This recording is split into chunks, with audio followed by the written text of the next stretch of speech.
Salam sejahtera Malaysia. Denyut nadi suara rakyat bergema di channel ini. Saya sebagai rakyat Malaysia ingin mengucapkan terima kasih kepada Datuk Seri Anwar Ibrahim, Perdana Menteri Malaysia, yang menjadi Perdana Menteri Malaysia terbaik setakat ini di dalam mempertahankan hak Sabah Sarawak, terutama yang berkenaan dengan MA63, Perjanjian Pembentukan Malaysia, Persekutuan Malaysia 1963. Okey, jadi ada baru-baru ini satu artikel keluar di mana Datuk Seri Anwar Ibrahim berkata tidak adil untuk membandingkan, mempersoalkanlah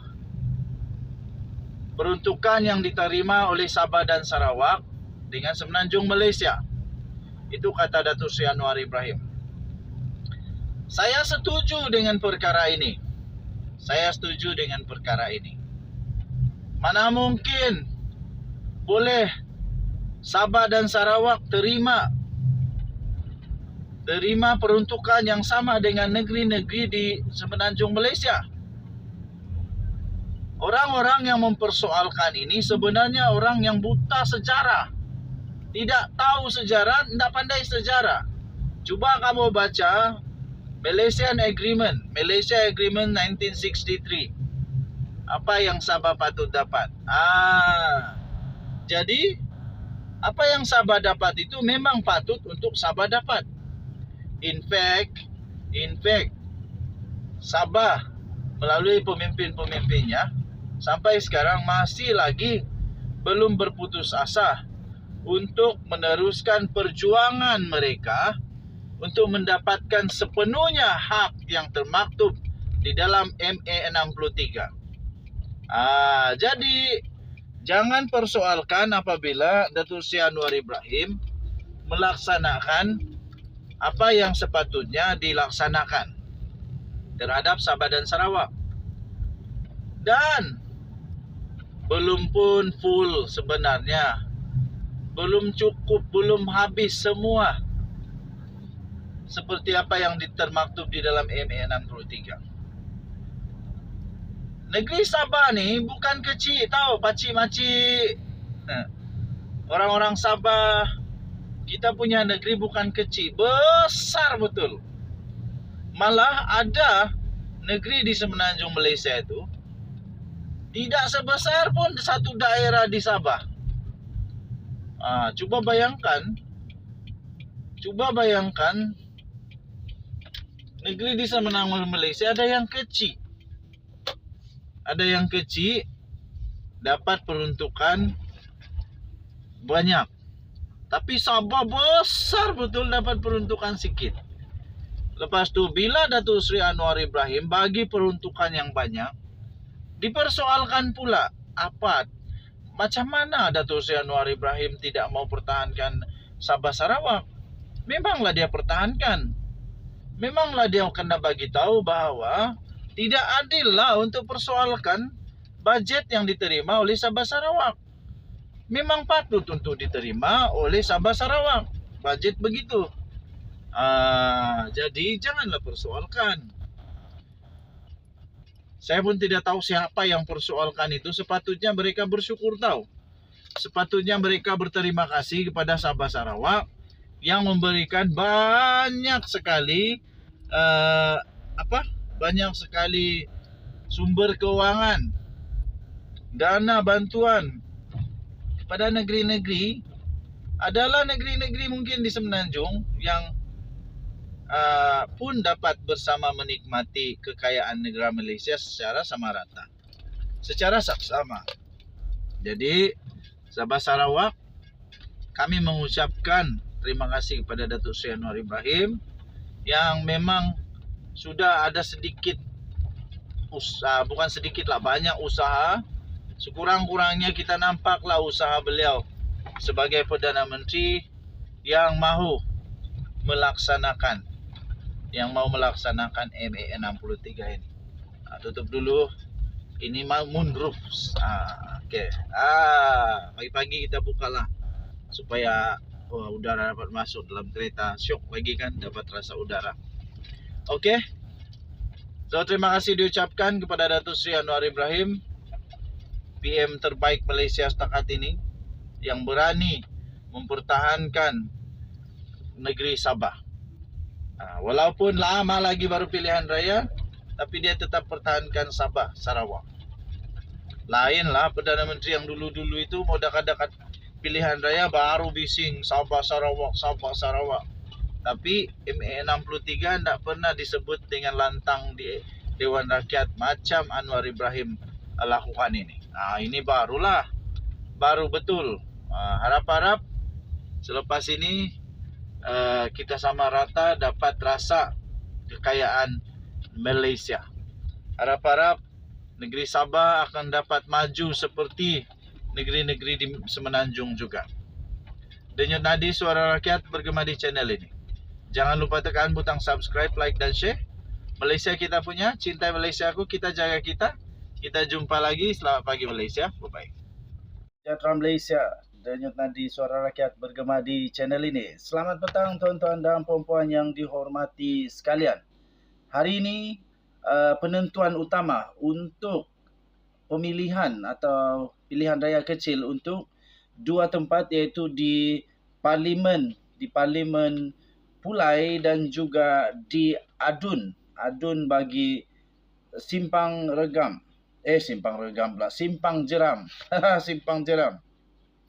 Okey, tuan-tuan dan puan-puan yang dihormati sekalian, ada perkembangan terkini yang telah kita terima daripada maklumat-maklumat yang sahih yang sedang berlaku di Parlimen Pulai. Dikatakan di Parlimen Pulai sekarang ini, menurut laporan-laporan yang diterima, Pakatan Harapan BN sedang mendahului dengan agak signifikan melalui cakap-cakap dan sebagainya. Walaupun begitu, belum ada lagi keputusan yang rasmi. Walaupun begitu, ada info terkini, ada perkembangan terbaru untuk keputusan di Parlimen PRK Pulai. Dan sejak tadi kita masih lagi update kepada pertama kehadiran ataupun ramainya berapa peratuskah orang keluar mengundi pada hari ini.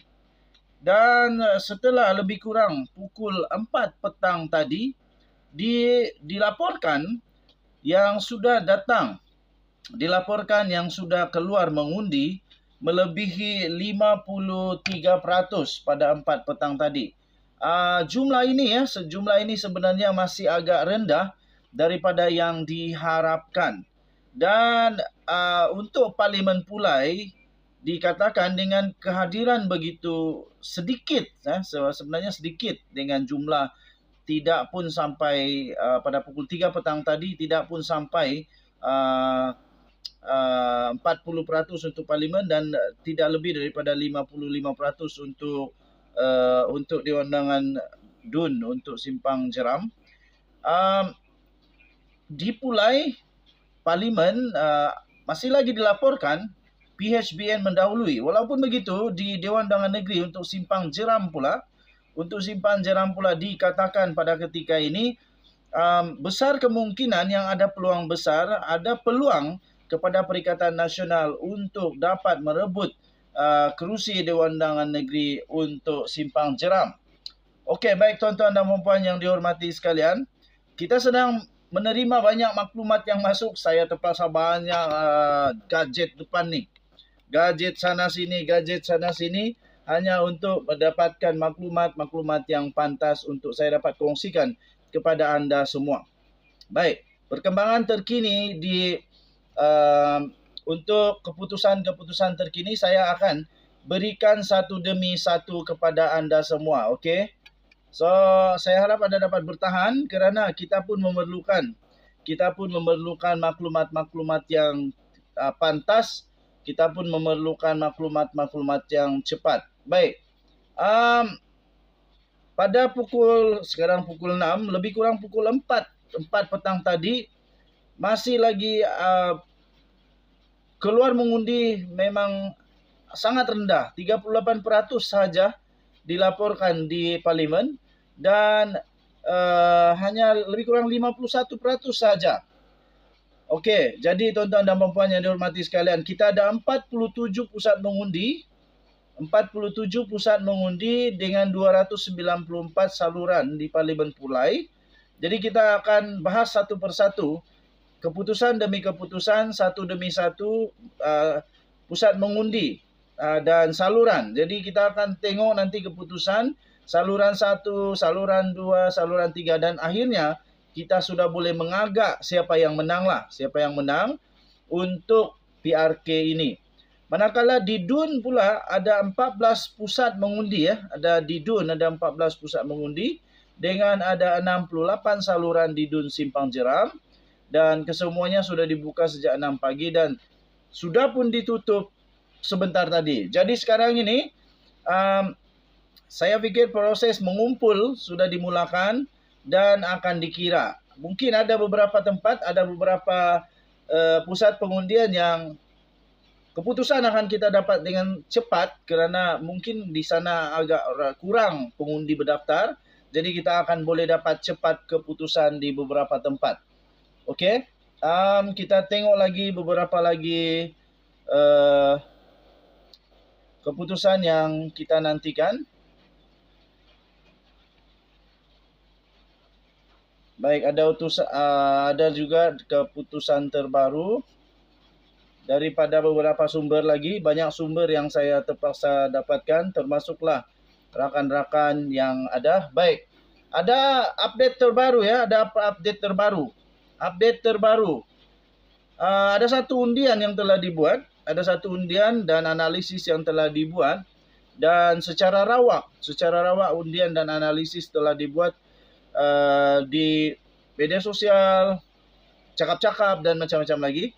Dan 85% menyatakan bahawa di Parlimen Pulai dimenangi oleh PHBN.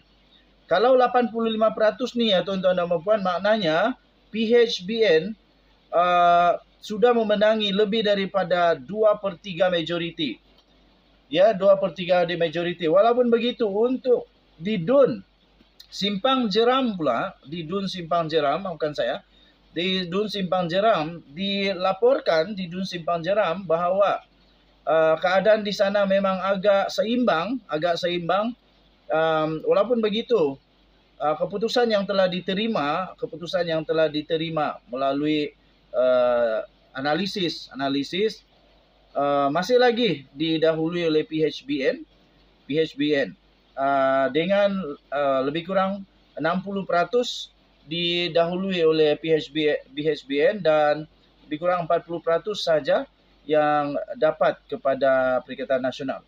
Dan terbaru ada satu maklumat baru terima. Peratusan mengundi akhirnya meningkat sedikit, iaitu 56% di Simpang Jeram dan manakala hanya 42% saja di Pulai setakat pukul 4 menghampiri pukul 5 tadi. Okey, tuan-tuan dan puan-puan yang dihormati sekalian, kalau kita lihat kepada statistik peratusan ini, 56% di Simpang Jeram dan 42% di Pulai. Kalau inilah yang berlaku dan tidak berubah, makna kata ini bukan majoriti. Ini bukan satu suara majoriti, tetapi ini suara menang saja. Untuk majoriti sekurang-kurangnya mestilah bagi saya lebih daripada 70% yang keluar mengundi atau 68 ke atas, 65 ke atas masih okey. Tapi kalau 42%, makna kata tak separuh pun yang pergi keluar mengundi. Jadi memang tak ada suara majoriti di sana. Okey. Jadi pengundi yang keluar mengundi dilaporkan lebih daripada yang berdaftar sebenarnya. Pengundi-pengundi berdaftar di Parlimen Pulai dilaporkan lebih daripada 160,000. Jadi bukan sedikit. Jadi walaupun keluarnya mengundinya rendah peratusan, tetapi tetap ramai juga. Terus, okey, baik tuan-tuan dan puan-puan yang dihormati sekalian, saya ingin merujuk kepada satu statistik sekali lagi bagi anda yang belum lagi menonton.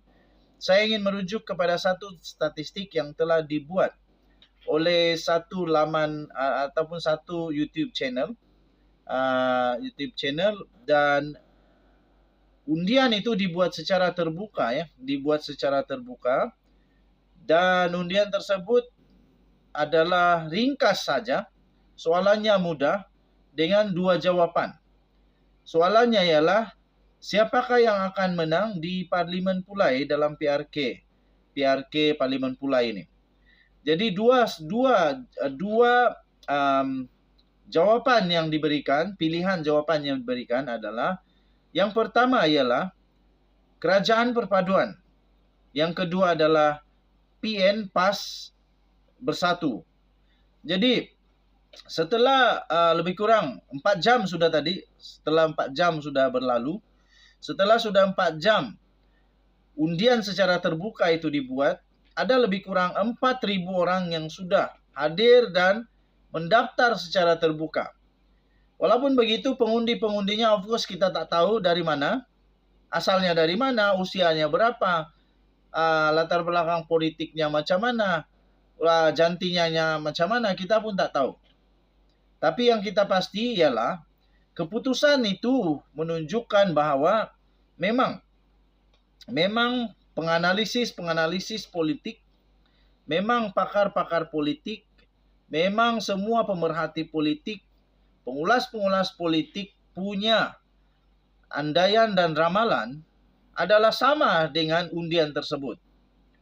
Apa tidaknya daripada 4.000 undian itu, nampaknya setelah 3 jam itu, keputusannya ialah 85% daripada 4.000, lebih kurang 4.000 pengundi itu, telah mengundi bahawa Kerajaan Perpaduan menang besar. 85%. 85% itu cukup besar.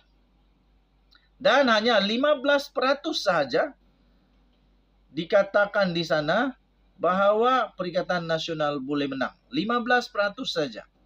Kalau dianggap ini sebagai satu keputusan rasmi, mana kata Perikatan Nasional dah kalah teruk di Parlimen. Seperti mana yang diramal oleh pengamal politik, terutamanya penganalisis politik, ahli-ahli akademik, semua pemerhati politik, pengulas politik, mereka kata di Parlimen Pulai, PHBN masih tetap memiliki kelebihan dan boleh menang. Tapi itu sebelum berlakunya hari ini, yaitu dengan kadar orang turun mengundi tidak pun sampai 50% di Parlimen Pulai. Jadi tuan-tuan dan puan-puan yang dihormati sekalian, memang agak signifikan keputusan yang pernah dalam pengalaman kita. Sekiranya yang turun mengundi itu kurang, memang keputusannya juga agak mengejutkan. Walaupun begitu, menurut risikan kawan-kawan, dapat WhatsApp, dapat macam-macam lah, kita tanya-tanya pada kawan-kawan sebelah kampung, luar kampung, sebelah rumah, macam-macam lah. PHBN masih mendahului pada ketika ini. Ramai orang mau PHBN menang, dan ramai juga orang mau Perikatan Nasional menang. Walaupun begitu, kita tunggu apa rakyat Johor punya suara. Yang kita tahu, Kebawah Duli Yang Maha Mulia Sultan Johor pernah bertitah bahawa berilah peluang kepada Datuk Seri Anwar Ibrahim untuk melaksanakan tugasnya. Saya sebagai rakyat Maharin menjunjung titah Kebawah Duli Yang Maha Mulia Sultan Johor ini. Okey, so tuan-tuan dan puan yang dihormati sekalian, kita akan tunggu masa demi masa. Saya pikir tidak lama lagi, selalunya pukul 6.50 atau pukul 7 paling lambat kita pun boleh sudah dapat keputusan satu demi satu, keputusan demi keputusan. Okey.